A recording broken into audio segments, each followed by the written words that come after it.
रुक्मणी जी जो हैं ये अग्नि तत्व हैं, यमुना जी जो हैं ये जल तत्व हैं कालिंदी, सत्यभामा जो हैं ये पृथ्वी तत्व हैं। इसीलिए भौमासुर नाम के राक्षस को मारने के लिए ठाकुर जी गए, जो कि पृथ्वी का ही बेटा है। तो जब भौमासुर का जन्म हुआ तो पृथ्वी ने कहा, नाथ मेरे पुत्र को कभी मत मारना, क्योंकि किसी ज्योतिषी ने कहा कि आप उसे मारोगे। तब भगवान बोले, जब तक तुम नहीं कहोगे तब तक नहीं मारेंगे।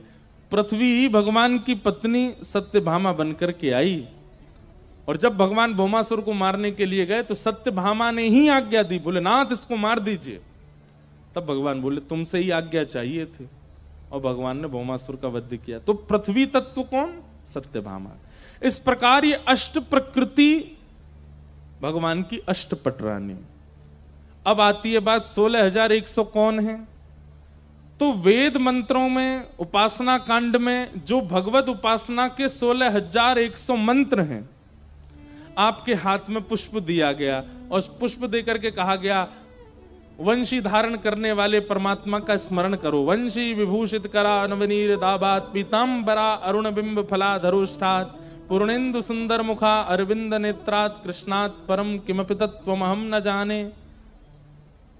भगवान श्री कृष्ण का स्तवन करने के लिए जिस मंत्र का उच्चारण किया गया, ऐसे 16,100 मंत्र कृष्ण उपासना के, वे सब भगवान की पत्नी बन करके आए और उनसे ठाकुर जी ने विवाह किया।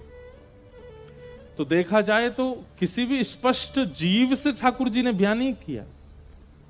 अपनी उपासना के 16,100 मंत्र और अष्ट प्रकृति से भगवान ने विवाह किया। ये हैं 16,108 भगवान के विवाह हुए।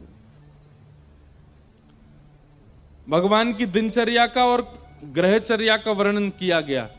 ठाकुर जी की दिनचर्या बताई गई। ठाकुर जी सुबह सुबह उठ जाते हैं भोर में, और भोर में उठ करके स्नान ध्यान करके सबसे पहले ठाकुर जी ध्यान में बैठते हैं। आप कहेंगे ठाकुर जी किसका ध्यान करते हैं? जो जो ठाकुर जी का स्मरण करते हैं उनका ठाकुर जी स्मरण करते हैं, स्तवन करते हैं। वृंदावन में कितने भक्त, जगन्नाथपुरी में कितने भक्त, उड़ीसा में कितने, सब भक्तों का स्मरण ठाकुर जी करते हैं। और सब भक्तों का स्मरण करने के पश्चात फिर ठाकुर जी अपने पांचजन्य शंख का नाद करते हैं द्वारिका में। पांचजन्य शंख के नाद के बाद भगवान गौशाला जाते हैं, गौ सेवा करते हैं, फिर आकर के बाल भोग पाते हैं। फिर अपनी स्वधर्मा सभा में बैठ करके द्वारिका में क्या हो रहा है क्या नहीं हो रहा सबका ब्यौरा लेते हैं। फिर मध्याह्न भोजन ठाकुर जी बड़े बड़े संत और जो आए हुए होते हैं द्वारिका में उनके साथ बैठ करके करते हैं दोपहर का भोजन।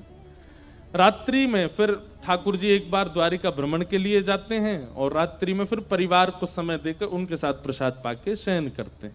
इस प्रकार एक सामान्य सी दिनचर्या भगवान द्वारिकाधीश की बताई गई। ग्रहचर्या का वर्णन किया गया। ठाकुर जी घर में कैसे रहते हैं, पर्सनल लाइफ कैसी चल रही है ठाकुर जी की, इसका वर्णन श्री नारद जी महाराज ने किया। नारद जी बोले मैं ठाकुर जी के गृहस्थाश्रम को देखने गया कि ठाकुर जी पत्नियों के साथ कैसे रहते हैं। कहते हैं बोले ऐसे कोई गृहस्थी नहीं रहता होगा जैसे ठाकुर जी रहते हैं। रुक्मणी जी के भवन में मैंने जाकर के देखा कि ठाकुर जी बैठे हैं और रुक्मणी जी भोजन पवा रही हैं, ठाकुर जी बातें कर रहे हैं, बीच बीच में पाते हैं और एक एक ग्रास रुक्मणी जी को पवाते हैं।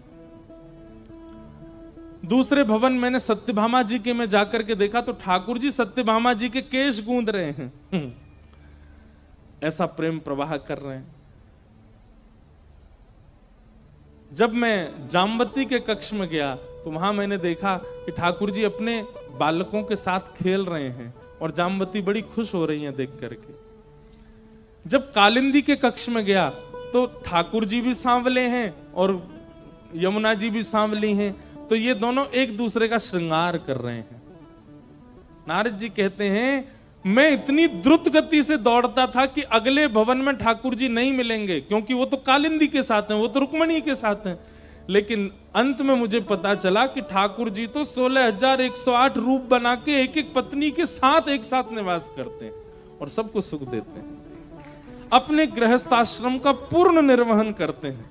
मैं परमात्मा हूं, मैं परब्रह्म हूं, मैं बहुत व्यस्त हूं, मैं समय नहीं दे सकता, ये व्यवहार नहीं है ठाकुर जी का। सबको समय देते हैं, सबके साथ उचित व्यवहार करते हैं। नारद जी ने भगवान के ग्रहचर्या का दर्शन किया। कहीं कहीं ठाकुर जी के कलह भी हो रहे हैं, वो भी नारद जी ने देखे। कैसे कलेश हो रहे हैं ठाकुर जी, जबरदस्ती लड़ रहे हैं ठाकुर जी। किससे लड़ रहे हैं? एक प्रणय कलह तो रुक्मणी जी के लिए ही आता है भागवत जी में। भगवान बोले ये कभी गुस्सा ही नहीं होती हम पे, ये रुक्मणी आज तक इतने साल हो गए हमारी शादी को, इसको गुस्सा क्यों नहीं आता है? तो एक दिन ठाकुर जी बोले रुको, हम इसको गुस्सा दिलाएंगे आज। तो भगवान बोले हे रुक्मणी जी, बोले जी आज बढ़िया दाल भात बनाना, हम शाम को आके पाएंगे। रुक्मणी बोली जो आ गया। और ठाकुर जी बोलते हैं तो और आनंद से बनाते हैं सब।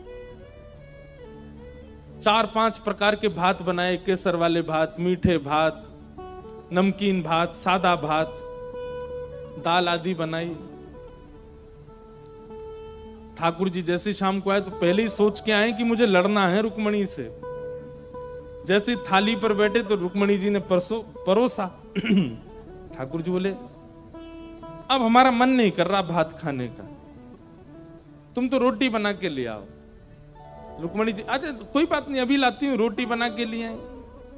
लीजिए रोटी पर, अब रोटी का मैं पराठा बनाऊं। रुक्मणी जी बोली पराठा बना देते, पराठा बना करके ले आए। सुनो देवी मुझे भूख ही नहीं लग रही, मैं तो सोने जा रहा हूं। रुक्मणी जी बोली कोई बात नहीं, आप सहन कर लो। इतनी सुबह से बना रही हैं सब कुछ, लेकिन रुक्मणी जी को फिर भी क्रोध नहीं आया। ठाकुर जी पौड़ गए, रुक्मणी जी चरण दबाने लगी। थोड़ा धीरे दबाओ ना, बहुत तेज दबा रही हो। रुक्मणी जी धीमे धीमे दबाने लगी। अब अभी भी तेज दबा रही हो, और धीमे दबाओ। रुक्मणी जी बिल्कुल स्पर्श कर रही हैं। अरे मेरे पांव में दर्द हो रहा है, थोड़ा धीरे दबाओ। रुक्मणी जी हाथ ऊपर करके अपनी छाया से दबा रही हैं। ठाकुर जी कह रहे हैं नहीं मानोगी तुम अभी। बोले मैं स्पर्श ही नहीं किया, आप क्यों नाटक कर रहे हो इतना? अब देवी मुझे तो भूख लग रही है, मैं तो पाऊंगा। बोले चलो पालो।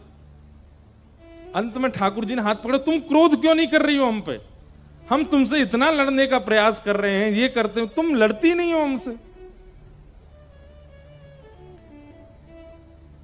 रुक्मणी जी कहती हैं जिसको श्याम घन प्राप्त हुए हों, जिसको ऐसा अमूल्य रत्न प्राप्त हो गया हो, उसकी हर अवस्था स्वीकार है। अभी चतुरासी जी का पद है, जोई जोई प्यारो करे सोई मोहे भाव। ठाकुर जी को जब किसी से अत्यंत प्रेम होता है ना तो ऐसे ही परेशान करते हैं, और व्यक्ति परेशान हो जाता है ना तो ठाकुर जी कहते हैं फेल हो गया। लेकिन उनके अनेक प्रयास करने पर भी सामने वाला परेशान ना हो। जैसे राखो तैसे रहूं, आप जो करना चाहो कर लो, हम परेशान नहीं होंगे। ठाकुर जी को वही प्रिय होता है। अंत तो गत्वा रुक्मणी जी के इस प्रेम को ठाकुर जी ने स्वीकार किया। रुक्मणी जी ने कभी क्रोध नहीं किया ठाकुर जी पर। और एक पत्नी है भगवान की सत्यभामा, वो 365 दिन में एक बार प्रेम से बात करती हैं ठाकुर जी से, नहीं तो डांटती ही रहती हैं। ठाकुर जी बहुत डरते हैं सत्यभामा से। लेकिन ठाकुर जी कह रहे हैं भैया गृहस्थ आश्रम, जैसे एक पत्नी में जितने गुण होते हैं ना, भगवान की 16,000 पत्नियों में अलग अलग हैं। एक गुण रुक्मणी में, एक गुण सत्यभामा में, एक गुण जाम्बती में, एक गुण कालिंदी में। लेकिन ठाकुर जी कहते हैं सर्व गुण होने चाहिए गृहिणी में। उससे भय भी होना चाहिए, उसके प्रति प्रेम भी होना चाहिए, उसके प्रति सम्मान भी होना चाहिए, उसके प्रति आदर भी होना चाहिए, उसके प्रति दासत्व का भाव भी होना चाहिए, उसके प्रति प्रभुत्व का भाव भी होना चाहिए। सब भाव भगवान अपने गृहस्थाश्रम में जी रहे हैं, आनंद कर रहे हैं। तभी पांडवों ने राजसूय यज्ञ किया। भगवान